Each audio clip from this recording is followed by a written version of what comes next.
the technology likely to have the greatest impact on the next few decades has arrived. And it's not social media, it's not big data, it's not robotics, it's not even AI. And you'll be surprised to learn that it's the underlying technology of digital currencies like Bitcoin. It's called the blockchain. Blockchain. Now, it's not the most sonorous word in the world, but I believe that this is now the next generation of the internet, and that it holds vast promise for every business, every society, and for all of you individually. You know, for the past few decades, we've had the Internet of Information. And when I send you an email or a PowerPoint file or something, I'm actually not sending you the original, I'm sending you a copy. And that's great. This is democratized information. But when it comes to assets, things like money, financial assets like stocks and bonds, loyalty points, intellectual property, music, art, a vote, carbon credit, and other assets, sending you a copy is a really bad idea.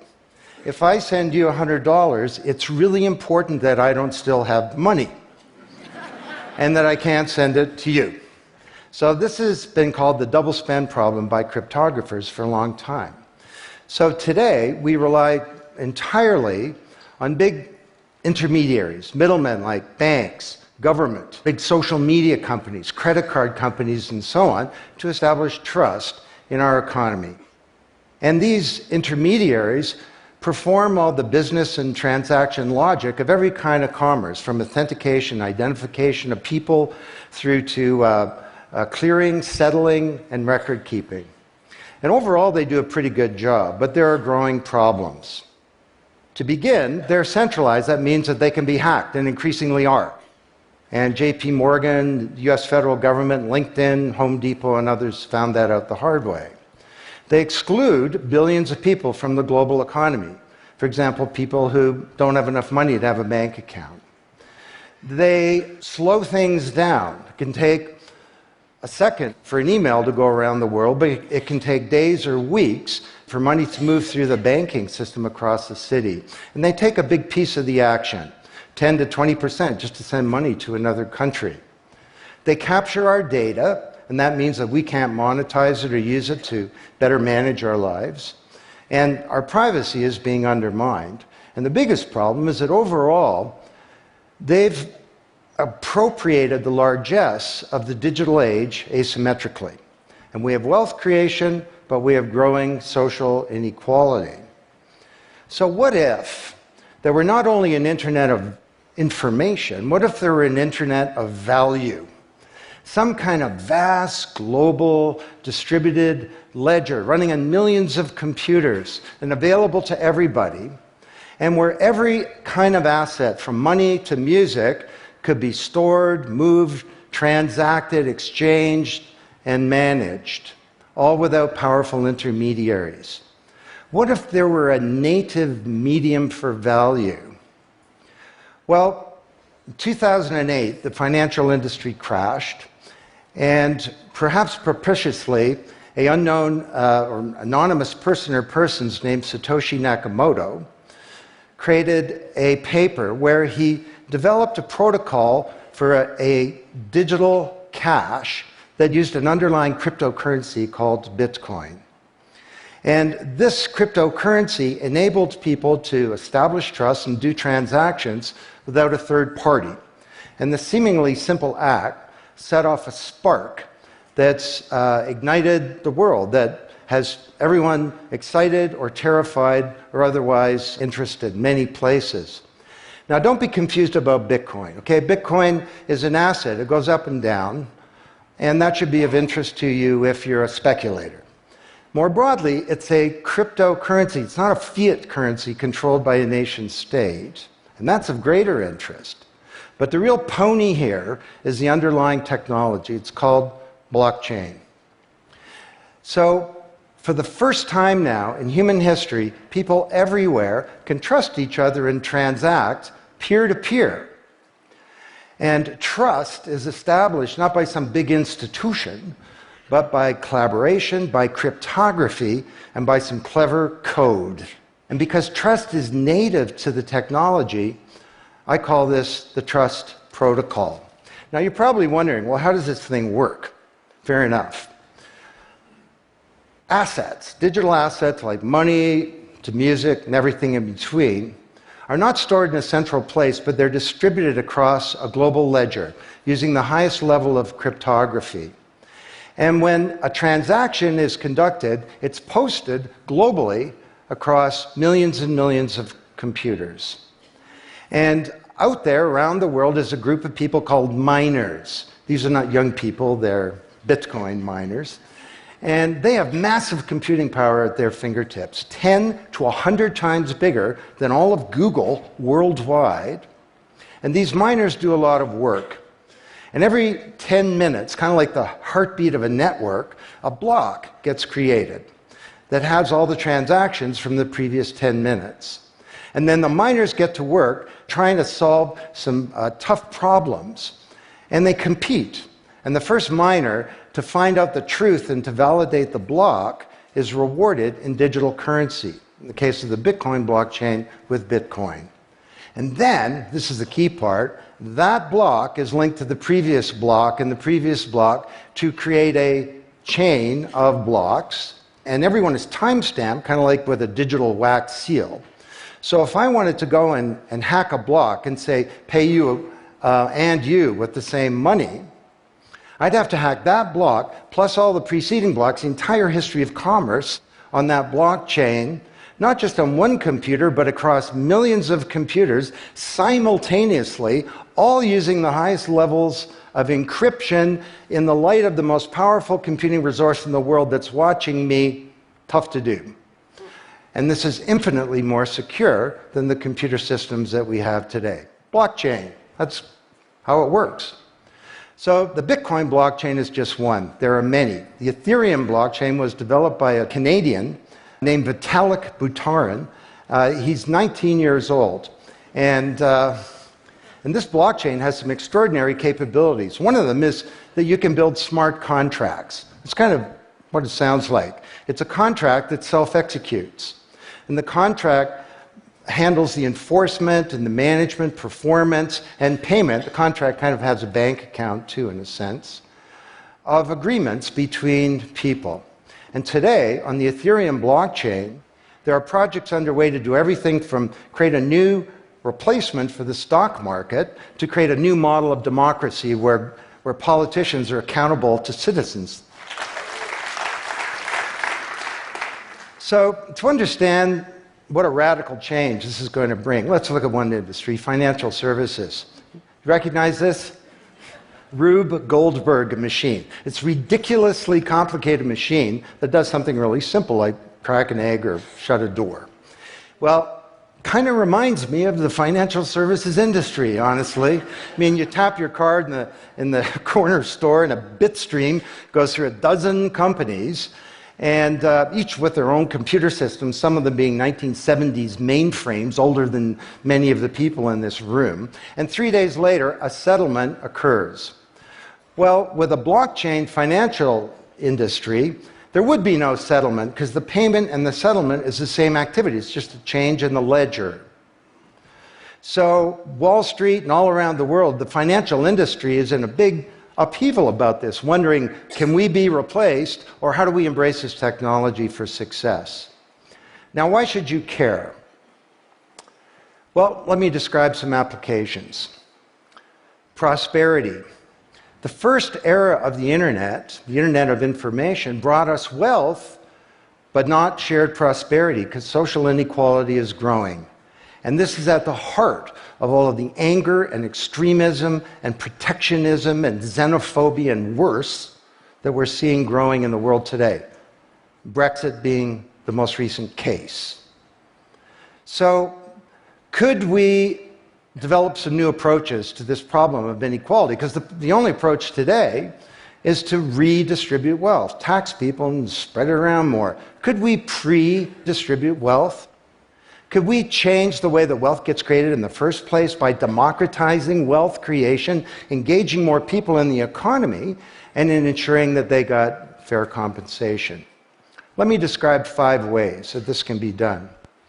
Number 1, did you know that 70% of the people in the world who have land have a tenuous title to it? So you got a little farm in Honduras, some dictator comes to power, he says, I know you got a piece of paper that says you own your farm, but the government computer says my friend owns your farm. This happened on a mass scale in Honduras, and this problem exists everywhere. Hernando de Soto, the great Latin American economist, says this is the number 1 issue in the world in terms of economic mobility, more important than having a bank account. Because if you don't have a valid title to your land, you can't borrow against it, and you can't plan for the future. So today, companies are working with governments to put land titles on a blockchain. And once it's there, this is immutable. You can't hack it. This creates the conditions for prosperity for potentially billions of people. Secondly, a lot of writers talk about Uber and Airbnb and TaskRabbit and Lyft and so on as part of the sharing economy. This is a very powerful idea that peers can come together and create and share wealth. My view is that these companies are not really sharing. In fact, they're successful precisely because they don't share. They aggregate services together and they sell them. What if rather than Airbnb being a $25 billion corporation, there was a distributed application on a blockchain, we'll call it B Airbnb, and it was essentially owned by all of the people who have a room to rent. And when someone wants to rent a room, they go onto the blockchain database and all the criteria sift through, help them find the right room, and then the blockchain helps with the contracting, it identifies the party, it handles the payments, just through digital payments are built into the system, and it even handles reputation, because if she rates a room as a 5-star room, that room is there, and it's rated, and it's immutable. So the big sharing economy disruptors in Silicon Valley could be disrupted, and this would be good for prosperity. Number 3, the biggest flow of funds from the developed world to the developing world is not corporate investment, and it's not even foreign aid. It's remittances. This is the global diaspora, people who've left their ancestral lands, and they're sending money back to their families at home. This is $600 billion a year, and it's growing, and these people are getting ripped off. Annalie Domingo is a housekeeper, and she lives in Toronto, and every month she goes to the Western Union office with some cash to send her remittances to her mom in Manila. It costs her around 10%. The money takes 4 to 7 days to get there. Her mom never knows when it's going to arrive. It takes 5 hours out of her week to do this. 6 months ago, Annalie Domingo used a blockchain application called Abra. And from her mobile device, she said $300 went directly to her mom's mobile device without going through an intermediary. And then her mom looked at her mobile device, and it's kind of like an Uber interface. There's Abra tellers moving around. She clicks on a teller that's a 5-star teller. He's 7 minutes away. The guy shows up at the door, gives her Filipino pesos. She puts them in her wallet. The whole thing took minutes, and it cost her 2%. This is a big opportunity for prosperity. Number 4, the most powerful asset of the digital age is data. And data is really a new asset class, maybe bigger than previous asset classes like land under the agrarian economy or an industrial plant, or even money. And all of you, we create this data. We create this asset.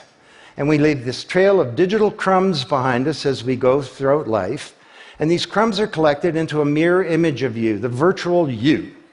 And the virtual you may know more about you than you do, because you can't remember what you bought a year ago or said a year ago or your exact location a year ago. And the virtual you is not owned by you. That's the big problem.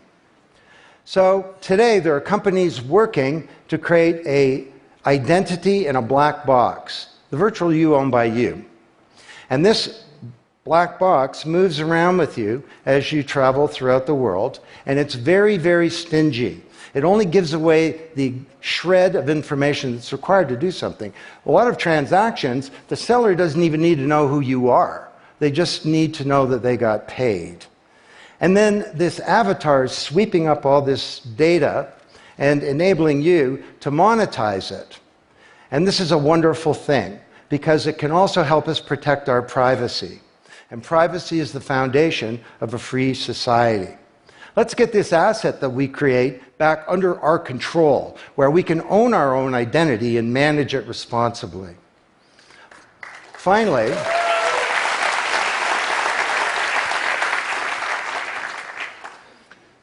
number 5, there are a whole number of creators of content who don't receive fair compensation because the system for intellectual property is broken. It was broken by the first era of the internet. Take music. Musicians are left with crumbs at the end of the whole food chain. You know, if you're a songwriter, 25 years ago you wrote a hit song, it got 1 million singles, you could get royalties of around $45,000. Today you're a songwriter, you write a hit song, it gets 1 million screams, you don't get $45K, you get $36. Enough to buy a nice pizza. So Imogen Heap, the Grammy-winning singer-songwriter, is now putting music on a blockchain ecosystem. She calls it mycelium. And the music has a smart contract surrounding it. And the music protects her intellectual property rights. You want to listen to the song, it's free, or maybe it's a few microcents flow into a digital account. You want to put the song in your movie, that's different, and the IP rights are all specified. You want to make a ringtone, that's different. She describes that the song becomes a business. It's out there on this platform, marketing itself, protecting the rights of the author, and because the song has a payment system, in a sense a bank account, all the money flows back to the artist, and they control the industry rather than these powerful intermediaries. Now this is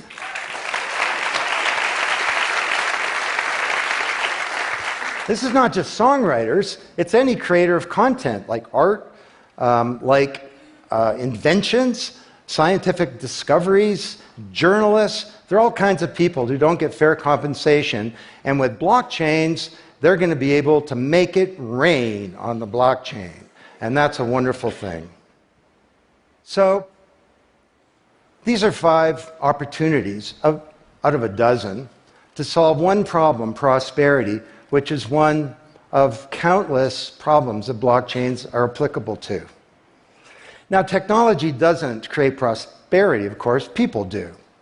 But my case to you is that, once again, the technology genie has escaped from the bottle, and it was summoned by an unknown person or persons at this uncertain time in human history.